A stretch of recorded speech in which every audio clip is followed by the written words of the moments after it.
Said bin Zaid Said bin Zaid al-Adawira merupakan kelompok sahabat yang memeluk Islam pada masa-masa awal, sehingga ia termasuk dalam kelompok as-sabiqunal awalun.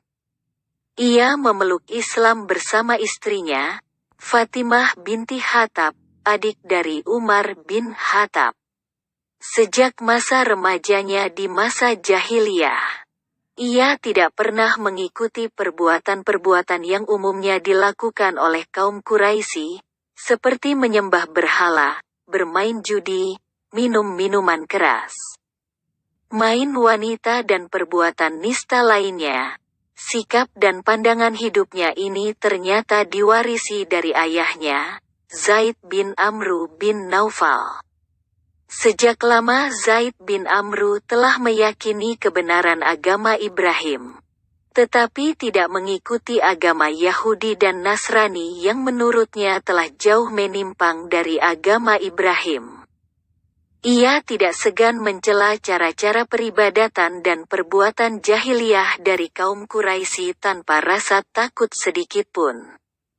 Ia pernah bersandar di dinding Ka'bah ketika kaum Quraisy sedang melakukan ritual-ritual penyembahannya, dan ia berkata, "Wahai kaum Quraisy, apakah tidak ada di antara kalian yang menganut agama Ibrahim selain aku?" Zaid bin Amru juga sangat aktif menentang kebiasaan kaum Quraisy mengubur hidup-hidup anak perempuannya, karena dianggap sebagai aib, seperti yang pernah dilakukan Umar bin Khattab di masa jahiliyahnya. Ia selalu menawarkan diri untuk mengasuh anak perempuan tersebut.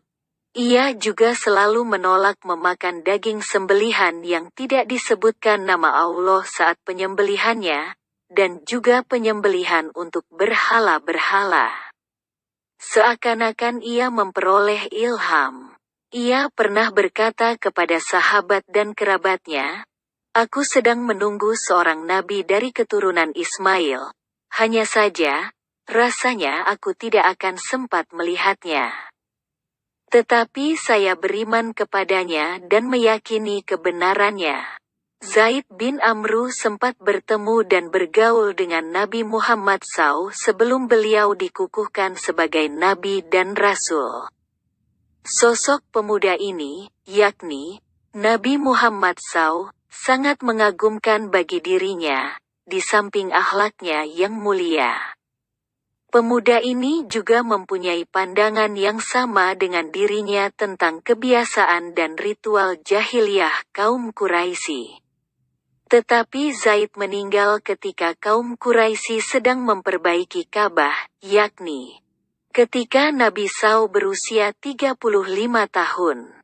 Dengan didikan seperti itulah Said bin Zaid tumbuh dewasa, maka tak heran ketika Nabi SAW menyampaikan risalahnya, ia dan istrinya langsung menyambut seruan beliau. Tak ada ketakutan dan kekhawatiran walau saat itu kaum Quraisy melancarkan siksaan yang tak terperikan kepada para pemeluk Islam, termasuk Umar bin Khattab, kakak iparnya sendiri yang merupakan jagoan duel di pasar Ukas. Hanya saja ia masih menyembunyikan keislamannya dan istrinya. Sampai suatu ketika Umar yang bertemperamen keras itu mengetahuinya juga. Ketika itu Said dan istrinya sedang mendapatkan pengajaran Al-Quran dari sahabat Habab bin Arats.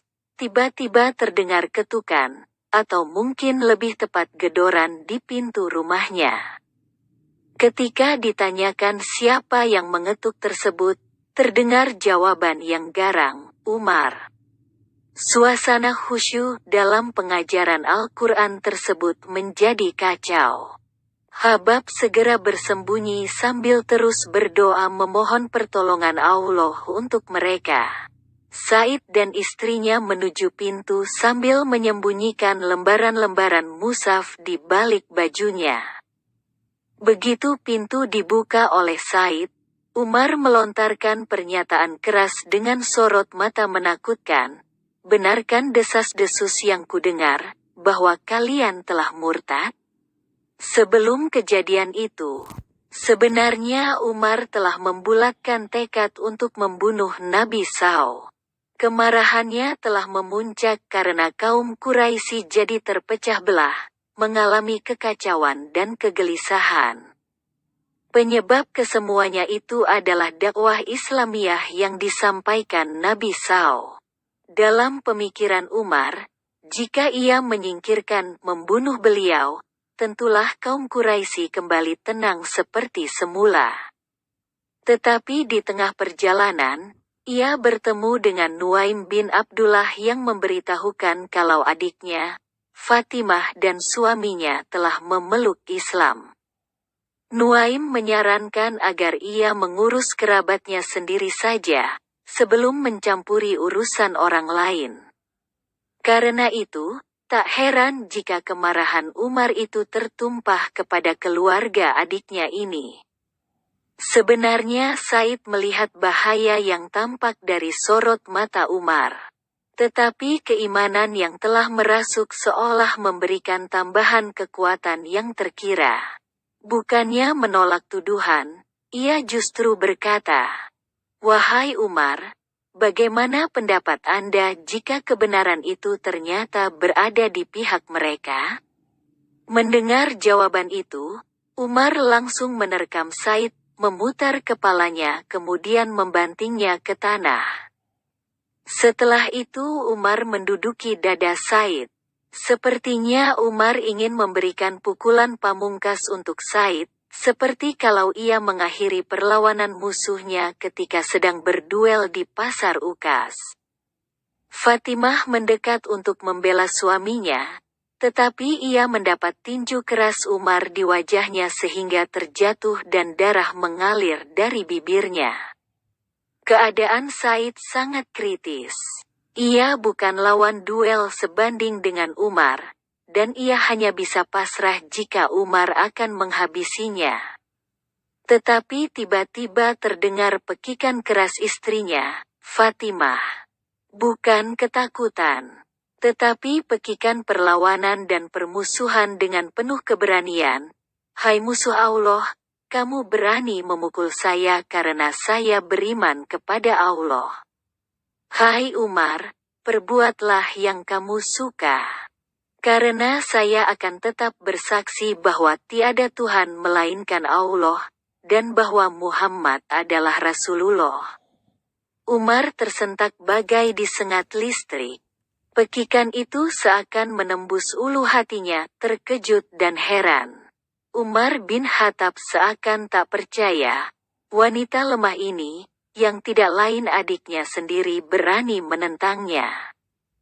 Tetapi justru dari keheranan dan ketidakpercayaannya ini, amarahnya menjadi reda, dan kemudian menjadi titik balik ia memperoleh hidayah dan akhirnya memeluk Islam. Sebagaimana sahabat-sahabat yang memeluk Islam pada masa awal, Said bin Zaid merupakan sosok yang banyak menghabiskan waktunya untuk beribadah, seorang alim yang sangat zuhud. Hampir tidak pernah tertinggal dalam berbagai pertempuran dalam menegakkan panji-panji keimanan. Ia tidak mengikuti perang Badar. Karena saat itu ia ditugaskan Nabi SAW untuk tugas mata-mata ke Syam bersama Talha bin Ubaidillah. Tetapi beliau menetapkannya sebagai Ahlul Badr dan memberikan bagian ganimah dari perang Badar. Walau secara fisik tidak terjun dalam pertempuran tersebut, ada 7 sahabat lainnya seperti Said, tidak mengikuti perang Badar, tetapi Nabi SAW menetapkannya sebagai Ahlul Badar. Said juga termasuk dalam kelompok 10 sahabat yang dijamin oleh Nabi SAW akan masuk surga dalam masa hidupnya. 9 sahabat lainnya adalah 4 sahabat Khulafaur Rasyidin, Abdurrahman bin Auf, Sa'd bin Abi Waqqas, Zubair bin Awam, Talha bin Ubaidillah dan Abu Ubaidah bin Jarrah Erham. Said sempat mengalami masa kejayaan Islam, di mana wilayah makin meluas dan makin banyak lowongan jabatan. Sesungguhnya lah ia pantas memangku salah satu dari jabatan-jabatan tersebut, tetapi ia memilih untuk menghindarinya. Bahkan dalam banyak pertempuran yang diterjuninya, ia lebih memilih menjadi prajurit biasa. Dalam suatu pasukan besar yang dipimpin oleh Sa'd bin Abi Waqqas, setelah menaklukkan Damaskus, Sa'd menetapkan dirinya sebagai wali negeri gubernur di sana. Tetapi Said bin Zaid meminta dengan sangat kepada komandannya itu untuk memilih orang lain memegang jabatan tersebut, dan mengizinkannya untuk menjadi prajurit biasa di bawah kepemimpinannya. Ia ingin terus berjuang menegakkan kalimat Allah dan panji-panji kebenaran, suatu keadaan yang tidak bisa dilakukannya jika ia memegang jabatan wali negeri. Seperti halnya jabatan yang dihindarinya. Begitu juga dengan harta dan kemewahan dunia. Tetapi sejak masa Khalifah Umar, harta kekayaan datang melimpah ruah memenuhi Baitul Mal, perbendaharaan Islam, sehingga mau tidak mau, sahabat-sahabat masa awal seperti Said bin Zaid akan memperoleh bagian juga. Bahkan Khalifah Umar memberikan jatah, bagian, lebih banyak daripada bagian sahabat yang memeluk Islam belakangan. Yaitu setelah terjadinya Fathul Makkah. Namun, setiap kali ia memperoleh pembagian harta atau uang, segera saja ia menyedekahkannya lagi, kecuali sekedarnya saja. Namun dengan cara hidupnya yang zuhud itu, masih juga ada orang yang memfitnah dirinya bersikap duniawiyah. Peristiwa itu terjadi pada masa pemerintahan Muawiyah. Ketika ia telah menghabiskan sisa hidupnya hanya untuk beribadah di Madinah. Seorang wanita bernama Arwa binti Aus menuduh Said telah merampas tanah miliknya. Pada mulanya Said tidak mau terlalu peduli atau melayani tuduhan tersebut. Ia hanya membantah sekedarnya dan menasehati wanita itu untuk tidak membuat kedustaan. Tetapi wanita itu tetap saja dengan tuduhannya, bahkan ia melaporkan kepada Gubernur Madinah. Marwan bin Hakam, Gubernur Madinah yang masih paman dari Muawiyah. Atas laporan Arwa bin Aus itu memanggil Said untuk mempertanggungjawabkan tindakannya. Setelah menghadap, Said membantah tuduhan itu, ia berkata, "Apakah mungkin aku menzalimi wanita ini, yakni merampas tanahnya, sedangkan aku mendengar sendiri Rasulullah SAW bersabda, barang siapa yang menzalimi seseorang dengan sejengkal tanah, maka Allah akan melilitnya dengan 7 lingkaran bumi pada hari kiamat kelak." Said memang meriwayatkan beberapa hadits Nabi SAW, termasuk hadits yang dijadikan hujahnya itu. Ada hadits senada lainnya yang juga diriwayatkannya, yakni, barang siapa yang berbuat zalim terhadap sejengkal tanah, maka akan dikalungkan kepadanya 7 lapis bumi. Dan barang siapa yang terbunuh karena membela hartanya, maka ia mati syahid. Kemudian Said berbalik menghadap kiblat dan berdoa, "Ya Allah, apabila dia, wanita itu, sengaja membuat-buat kebohongan ini, janganlah engkau mematikan dirinya kecuali setelah ia menjadi buta. Dan hendaklah engkau jadikan sumurnya sebagai kuburannya." Beberapa waktu kemudian Arwa binti Aus menjadi buta. Dan dalam keadaan seperti itu ia terjatuh ke dalam sumur miliknya sendiri dan mati di dalamnya. Sebenarnya saat itu Said berdoa tidak terlalu keras, tetapi beberapa orang sempat mendengarnya. Mereka segera saja mengetahui kalau Said bin Zaid dalam kebenaran, dan doanya makbul. Namanya dan kebaikannya jadi semakin dikenal, dan ia banyak didatangi orang untuk minta didoakan. Seperti halnya jabatan dan harta kekayaan, keterkenalan, popularitas, juga tidak disukai oleh Said bin Zaid ini. Walaupun ia sebagai sahabat as-sabiqunal awalin, selalu berjuang dan berjihad di jalan Allah setiap kali ada kesempatan, dan menghabiskan waktu dengan ibadah ketika sedang menggantungkan pedang.